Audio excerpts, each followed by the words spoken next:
안녕하세요. 닥터신의 영성연구소 사회자 홍정원입니다. 2019년도 여러분과 함께하게 되어서 너무 기쁘고 감사합니다. 저희가 새해에는 번외 프로그램을 기획했습니다. 저희가 이 특별한 프로그램을 준비한 이유는요, 구독자 여러분의 응원과 격려에 보답하기 위해서입니다. 질문 중에서 가장 많이 들어온 탑3, 즉 가장 인기 있는 3가지의 질문을 뽑아서요 답변해 드리는 것인데요. 첫 번째는 목사님의 강의를 듣고 감사기도 어떻게 쓰는 건가요? 라는 질문이 있었습니다. 두 번째는 저희 프로그램에서 행복이라는 단어를 굉장히 많이 쓰는데 그래서 어떤 분들은 저희가 영성이 기복신앙을 추구하는 것과 어떻게 다른지를 문의해 주셨습니다. 그리고 세 번째는 영성 추구에 있어서 일반적인 요소와 영적인 요소를 왜 구별해야 하는가라는 질문도 있었습니다. 이 3가지에 대해서 저희가 성의 있는 답변 준비했으니까요. 많은 구독 부탁드리고요. 2019년도에도 많은 기도와 참여 부탁드립니다. 감사합니다. 영적인 삶이 구복신앙과 어떻게 다른가에 대한 질문에 대해서 답하고자 합니다. 여러분들 중에 우리가 이게 시즌 1의 주제가 영성과 행복이잖아요. 그러다 보니까 이 영적인 삶을 너무 구복신앙의 입장에서 이야기하는 건 아니냐, 이런 질문이 있으셨어요. 그래서 영적인 삶이 구복신앙과 어떻게 다른지를 제가 설명해 드리려고 합니다. 먼저 영적인 혹은 영성에 대한 이해, 그 정의를 이해하면 구복신앙이 무엇인지 또 어떻게 다른지를 우리가 이해할 수 있을 것 같거든요. 영성 하면은 무엇이 떠오르시나요? 제가 전에 에피소드에서도 영성의 정의에 대해서 말씀드린 적이 있는데요. 영성을 간단하게 이야기하면 이와 같습니다. 하나님과의 관계성에서 오는 초월의 경험이 삶의 형성을 가져오는 과정 혹은 상태, 이것을 영성이라고 이야기합니다. 다시 한번 말씀드립니다. 기독교 영성이란 삼위일체 하나님과의 관계에서 오는 초월의 경험이 삶에 있어서, 여기에서 삶이란 개인과 공동체의 삶 두 가지를 다 포함하는 것이겠죠. 삶의 형성을 가져오는 과정 혹은 상태라고 이야기할 수 있어요. 반면 구복신앙이라고 하는 것은 좀 영성 혹은 영적인 삶하고는 굉장히 다릅니다. 구복신앙은요, 이렇게 정의할 수가 있어요. 하나님을 신뢰하고 그에게 충성했을 때 하나님이 건강, 성공, 그리고 부를 주실 것이라는 믿음의 형태를 바로 구복신앙이라고 이야기합니다.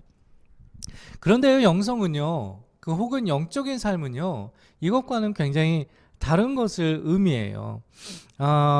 사실 이 구복신앙과 영적인 삶의 공통점이 있다면요, 두 가지 다 하나님을 참된 행복의 원천이라고 생각합니다. 다시 이야기하면 하나님을 좋은 삶, 더 나은 삶의 통로라고 이야기하죠. 그러나 좀 더 깊게 들어가 보면은요, 영적인 삶하고 구복신앙은 완전히 매우 다른 것을 우리는 알 수가 있어요.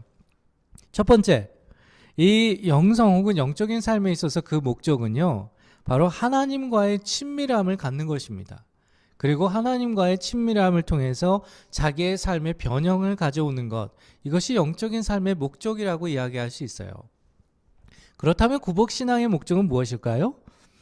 하나님의 이름을 통한 욕망의 성취가 바로 구복신앙입니다. 여기에서 큰 차이가 나죠. 그래서 우리가 영적인 삶을 살아갈 때 그것은 바로 하나님이 자신의 삶의 목적과 동기가 됩니다. 하나님이 삶의 중심이요 우주의 중심이 되는 것이죠. 그러나 구복신앙은 달라요.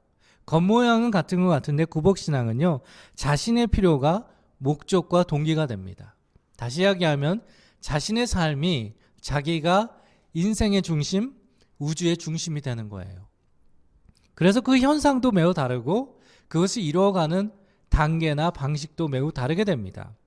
예를 들면은요, 영적인 삶을 살아가는 사람이 행복을 어떻게 성취하는가라고 한다면, 영적인 삶을 살아가는 사람은 하나님과의 관계나 또 하나님의 경험이 인지적인 혹은 정서적인 행동적인 어떤 변화를 가져와요.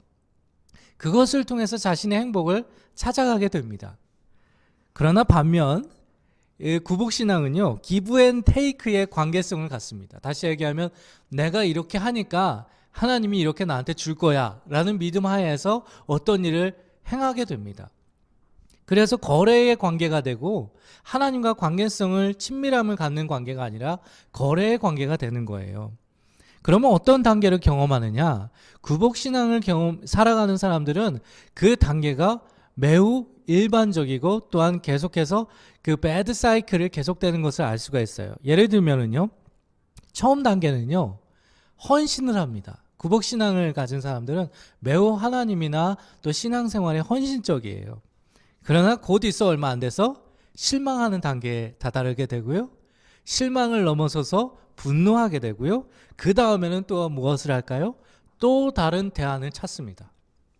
하나님의 이름으로 자신의 욕망을 성취할 수 있는 또 다른 대안을 찾습니다.